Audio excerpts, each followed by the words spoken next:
Halo, apa kabar? Saya Giorgio Ferraro, Senior Research Analyst di PT Valbury Asia Futures. Welcome to Valbury News. Hari ini saya akan menyampaikan research report terbaru kami mengenai US dollar, bagaimana kaitannya US dollar dengan stock market, dan ini akan menyangkut fundamental. Dan saya sering dengar ada orang yang bilang, ngapain sih banyak dibicarakan fundamental, itu tidak bermutu. Yang kita membutuhkan sebagai trader adalah teknikal, bukan fundamental. Ini ada benarnya, tapi itu separuh benar sebenarnya. Ya, analisa fundamental terutama dibutuhkan dalam long term. Misalnya saya punya uang cash, saya dapat rupiah, saya tidak ada rencana untuk investasikan dana itu. Di bank saya diberikan beberapa pilihan mata uang asing, dan saya mulai pikir, saya tahan dalam bentuk rupiah ya enggak.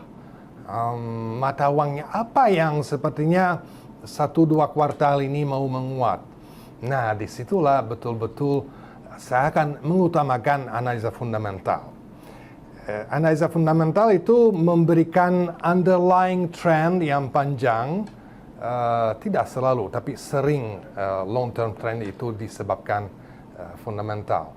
Tapi semua gerakan yang terjadi dalam underlying trend itu disebabkan psikologi pasar sebenarnya, bukan fundamental.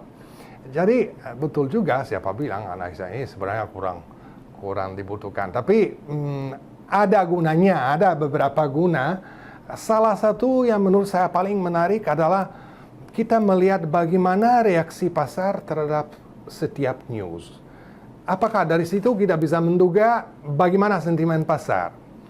Misalnya, dapat berita bearish untuk euro, tapi kok euro nggak turun-turun ya, pasar kurang respon. Jadi kenapa kurang respon? Sebab itu bilang bullish, tapi mereka jiwanya bearish, jadi masuk kiri keluar kanan kita bilang.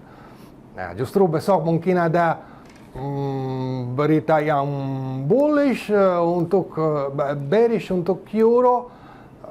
Berita itu sebenarnya apa ya, data ekonomi yang kelas 3 tidak penting. Bedanya dari bulan sebelumnya tipis sebenarnya. Kita pikir ya tidak akan terjadi apa-apa. Ternyata banyak gerak. Apa yang bikin euro banyak gerak itu? Sentimen pasar yang kental. Dan hari ini terutama kita akan melihat satu contoh. Bagaimana sih kita bisa memperhatikan reaksi pasar terhadap news untuk bisa menduga sentimen pasar seperti apa. Baiklah, jadi judulnya hari ini sentimen pasar cenderung bullish untuk USD. Tapi bagaimana ekonomi US? Nah, itu pertanyaannya. Sekarang belum lama setelah para central bank pernah mengawasi mengenai dangerous new asset bubbles. Dan World Bank sendiri bilang sekarang waktunya untuk persiapan untuk krisis yang berikutnya. Nah, belum lama ini dikatakan indeks-indeks US melompat ke harga tertinggi yang terbaru. Nah, bagaimana ini? Ini Dow Jones, Standard & Poor's, Nasdaq, ya semua ke new high. Setelah kata-kata itu dari central bankers dan World Bank, dirilis 2 data penting. GDP kuartal pertama US buruk dan jauh di bawah ekspektasi pasar. Kemudian non-farm payrolls, jadi data tenaga kerja yang bulanan dari US, dirilis bagus-bagus dan di atas ekspektasi pasar. Nah, dari 2 data ini yang mana yang terpenting ya? Begini, 20 Juni keluar final GDP kuartal 1, jadi data yang sudah pasti. Diperkirakan 1% minus hampir 3%. Itu besar.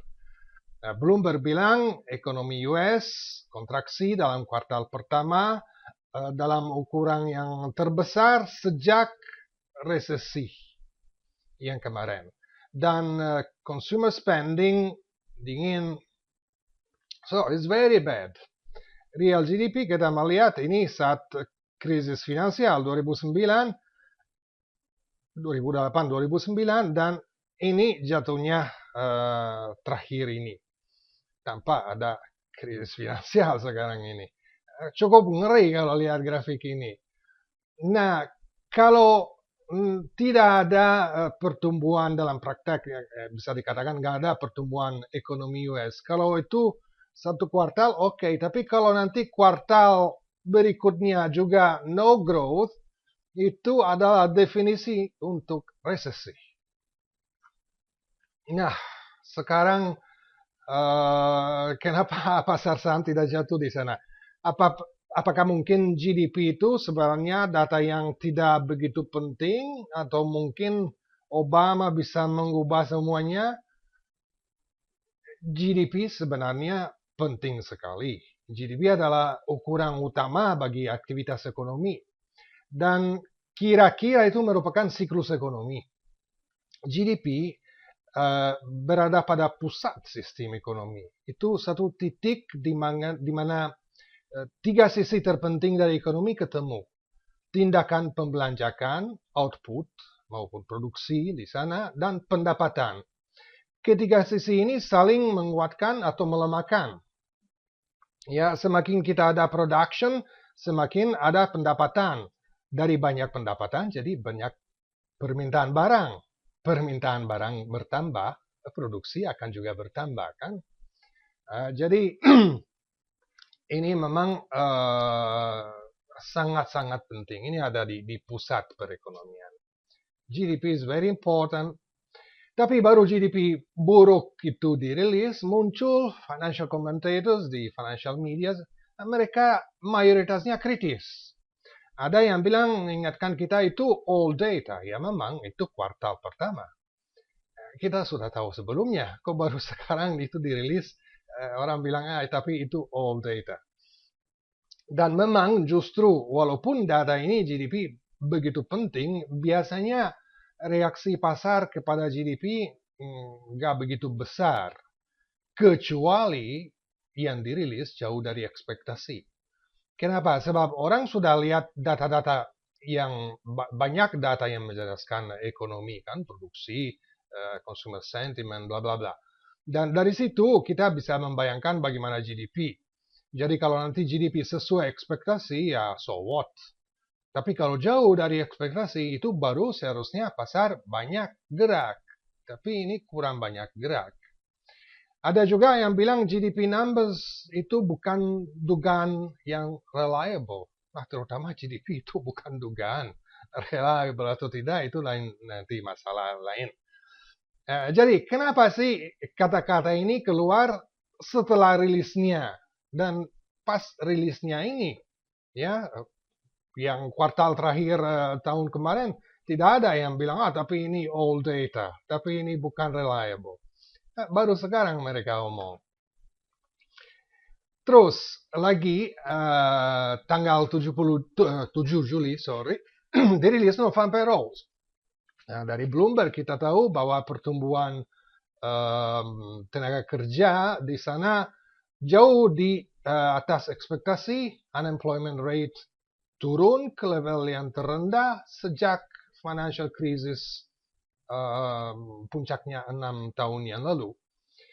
Jadi ini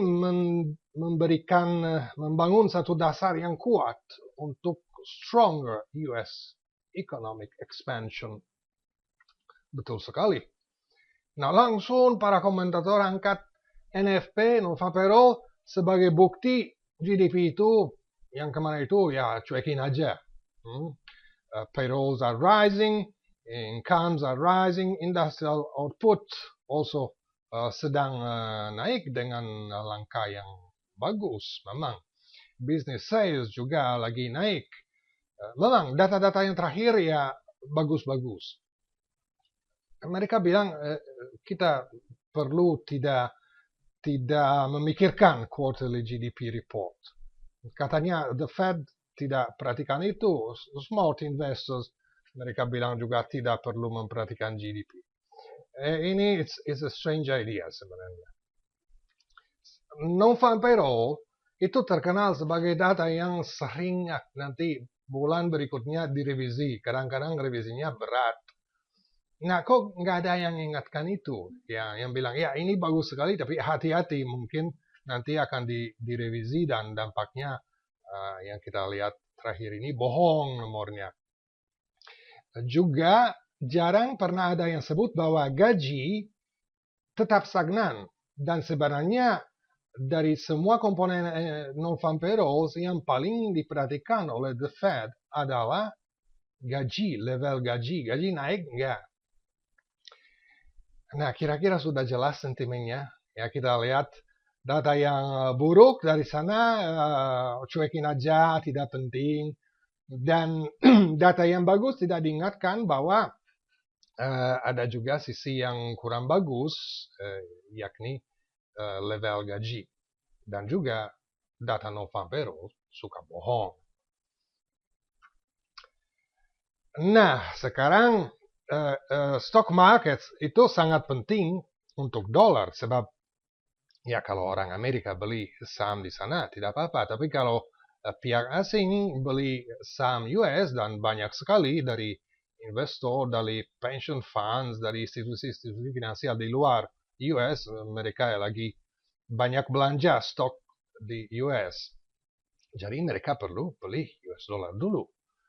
Berarti ini it's a strong bullish factor untuk US dollar. Tapi stock market itu sudah lama itu bullish. Dan apakah akan membuat koreksi yang segera? Nah, ini sangat susah diprediksikan. Koreksi kadang-kadang lama untuk datang. Dan pasar saham Amerika itu sedang betul-betul lari. The very strong markets. Sudah pergi jauh, ya betul. Tapi apakah itu maksudnya terlalu jauh? Ini Dow Jones weekly chart. Jadi di sini banyak data. Mulai dari tahun 90-an. Kita melihat ini ada satu pola yang kita bilang megaphone. Harga sempat keluar di atas batas. Uptrend ini sudah lama sekali, tapi teratur, ya. Jadi kalau kita bandingkan dengan kenaikan yang sebelumnya tahun 90-an, kita melihat bahwa ya harga jauh di atas moving average. Ini moving average 200 yang patokan untuk long term. Sudah jauh di atas itu dan biasanya kalau terlalu jauh nanti perlu koreksi. Tapi kita lihat di sini juga pernah jauh dan inklinasi moving average berbeda. Kalau ini ya betul-betul naik, tapi tidak se-strong ini. Ini memang wah lurus saja, naiknya kencang. Itu maksudnya very strong market itu bisa saja lanjut masih lama. Kalau ini Standard & Poor juga ya ada di satu uptrend yang sangat jelas, ada satu uptrend line yang harganya sekarang sudah mulai cukup jauh di atas trend line dan baru sekarang ini dia mulai sepertinya agak parabolik. Kalau parabolik itu biasanya membawa kecapean pasar, menghabiskan tenaga kerja bullish. Biasanya kalau sudah parabolik nanti harus betul-betul koreksi.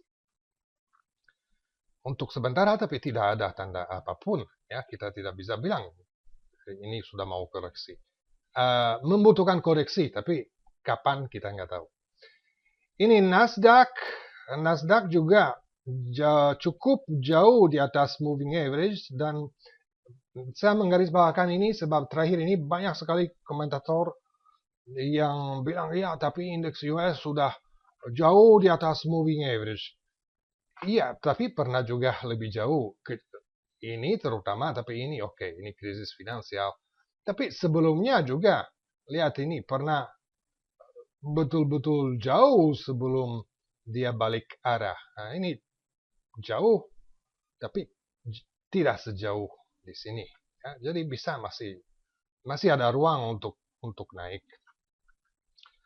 Nah, bisa lebih jauh.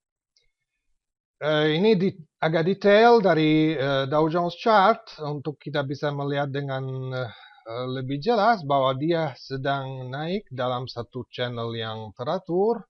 Sekarang terbentuk channel yang lebih kecil di dalam itu yang dengan garis hijau yang terputus. Keluar dari batasnya pola megafon di sini. Ini sangat teratur dan tidak ada tanda bearish apapun. Tidak, bukan keterlaluan, ya masih teratur. Dan saya kira tidak susah membayangkan Dow Jones mau ke angka 18.000. Sedang eksplorasi ke sana. Saya kira mungkin targetnya 17.740-an. Secara teknikal saya melihat ini. Tapi dia masih akan dalam channel, jadi nanti bisa kena di batas, turun, nanti akan coba naik lagi. Anyway, sekarang ini kalau orang bilang targetnya 18.000, bisa-bisa saja. Kalau ini Standard & Poor's ini agak beda. Standard & Poor's keluar dari pola channel. Biasanya ini akibatnya kurang bagus. Kalau sudah ada channel yang inklinasi naik, biasanya harga sebaiknya tetap bergerak dalam channel itu. Kalau keluar ke atas, nah itu tanda agak keterlaluan. Sering sekali keluar tapi gagal main di luar dan masuk lagi dalam channel. Nah biasanya kalau masuk lagi nanti dia cari downtrend line yang di bawah. Ini juga, ini ada sedikit tanda keterlaluan, tapi sampai sekarang tidak ada unsur bearish sama sekali. Ini mirip sekali, ini Nasdaq. Kita bisa melihat, ini dia udah pernah keluar dari channelnya, turun, dan ketika masuk lagi kita justru bisa prediksi harga mau cari trend line, tapi enggak, dia langsung keluar lagi. Jadi, it's very, very strong. Dan ya agak terlalu jauh tapi belum tentu itu cukup bagi dia, ya. Kenapa ini terjadi? Ini sebab suku bunga amat rendah. Jadi investor tidak bisa cari untung di pasar obligasi Amerika. Dan para investor mereka selalu lapar profit. Terus ada dana pensiun itu pusing sekali sebab mereka perlu investasi yang menghasilkan. Cari di mana? Apa yang tertarik? Ya, untuk sementara ini yang tertarik sebenarnya US stock saja, ya pasar saham pada umumnya. Pasar saham Indonesia juga sangat menarik. Sebab ya kalau gold dulu, tapi sekarang sudah bertahun-tahun, gold itu juga mengecewakan. Dan terakhir ini mulai juga para bank sentral mereka banyak belanja di pasar saham US. Semua ini membawa harga naik, harga saham naik, dan meningkatkan risiko yang mereka tidak mau begitu memperhatikan. Sampai berapa lama ini bisa jalan, tidak ada yang tahu sebenarnya.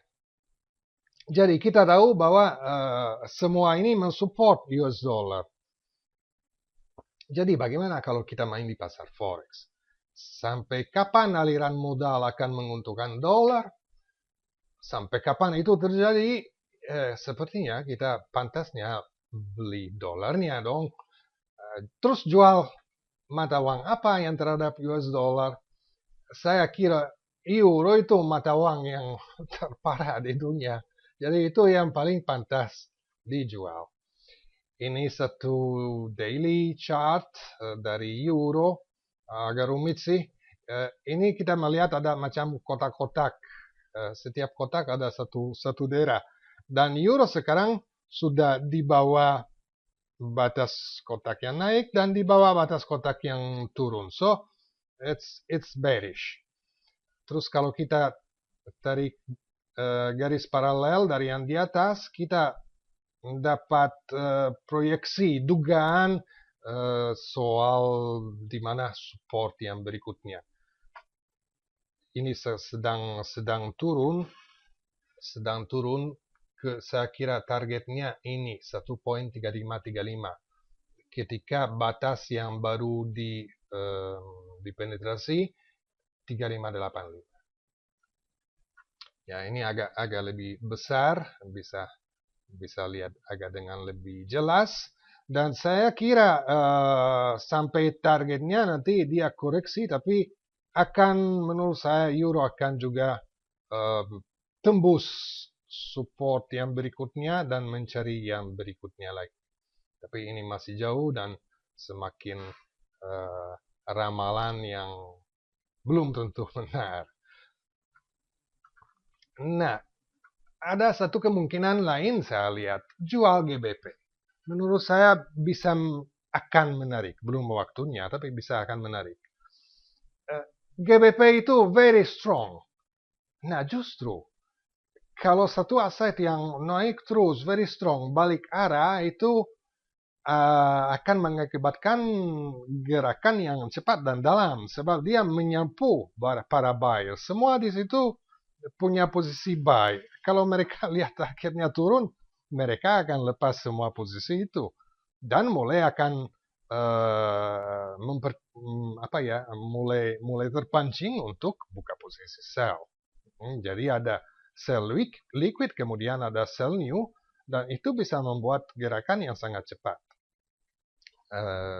Agak lama, ya, belum tentu reversal dalam long term memang. Dan sering ada di areal di chart di mana reversal pantas terjadi. Jadi kalau pasar nanti melihat, wah ini nggak bisa lewat areal penting ini, ya mereka para buyers depresi juga, akhirnya potensialnya turun itu besar. Untuk tahu mau jual yang mana, euro atau pound sterling, sebaiknya lihat euro GBP. Nah, sampai sekarang euro GBP chartnya menunjukkan bahwa ini belum saatnya untuk pilih GBP. Ya, kita lihat kemarin ada data retail sales US, strong US. Tapi ternyata yang banyak turun euro, GBP masih relatif strong. Cuman ada satu tanda yang mencurigakan saya. Kenaikan terakhir tidak mencapai band ini yang merupakan two standard deviation, sorry. Dan biasanya saya mau lihat ini, kalau naik, high-nya harus kalau bisa melebihi 2 standard deviation seperti di sini. Tapi sekarang terjadi yang seperti di sini. Turun tapi tidak mencapai moving average. Ini juga pernah terjadi. Itu satu tanda yang kelemahan. Terus kita juga lihat hari kemarin GBP sempat break high, tapi itu breaknya palsu. Sementara kemudian masuk lagi. Areal penting itu sekarang ada di 1.73, jadi belum tercapai sebenarnya. Nah, ini areal yang penting dalam sejarahnya GBP. GBP ini daily chart, dia gerak dalam satu channel, dan sebenarnya tanda sepertinya GBP mau turun akan terdapat hanya jika uptrend line ini ditembus. Jadi untuk merangkum kembali, kita melihat bahwa dari bagaimana pasar bereaksi terhadap data US, kita bisa melihat bahwa sepertinya dengan jelas kita bisa melihat sentimen pasar bullish terhadap stock market US dan refleksinya terhadap US dollar bullish juga. Memang tren itu sudah lama, sudah jauh, tapi sampai sekarang itu sangat-sangat jalan disebabkan orang di sana kurang ada peluang di pasar yang lain. Jadi tetap mereka taruh modal di pasar saham US. Oke, sekian dari saya saat ini.